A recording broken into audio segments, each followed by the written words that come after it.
కోకాపేటలో ఎకరం 100 కోట్లు వరికింది కదా నియోపోలిస్, అది గుట్టలను తొలిచి అమ్మినటువంటి భూములు. 100% చెప్తారు. 2019లో మీరు తీసుకోండి, ఇప్పటికి వెళ్దాం.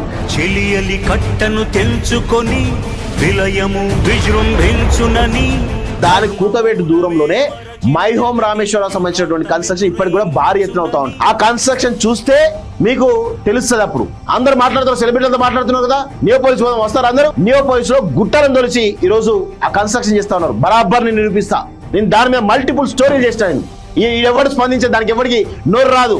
ఎందుకు కేటీఆర్ సంకనాకుంటున్నారు అందరు ఇలా ఈ సెలబ్రిటీ అంతా కూడా. ఇప్పుడు ఈయన పర్యావరణం గురించి ఆయన వన్యప్రాణులు ఆహాకారాలు చేస్తున్నాయని మాట్లాడుతున్నాడు కేటీఆర్. సిగ్గుండాలి కొంచెం అన్న. నియోపోలిస్ పోదాం, కొండలని గుట్టలని తొలిచేసి మొత్తం మై హోమ్ రామేశ్వరరావుకి, రాజపుష్పకి వీళ్ళందరూ కట్టబెట్టలేను. వేలమేసి ఎకరం 100 కోట్లు వచ్చిందని పెద్ద ఎత్తున సంబరాలు చేసుకున్నాం. అక్కడ రాక్స్ పోయినాయి, చెట్లు పోయినాయి, ఎన్నో వన్యప్రాణులు ఆగమైపోయినాయి. మరి ఆ దాని సంగతి ఏంది? నువ్వు ఇవాళ వచ్చి పర్యావరణం గురించి మాట్లాడుతున్నావు.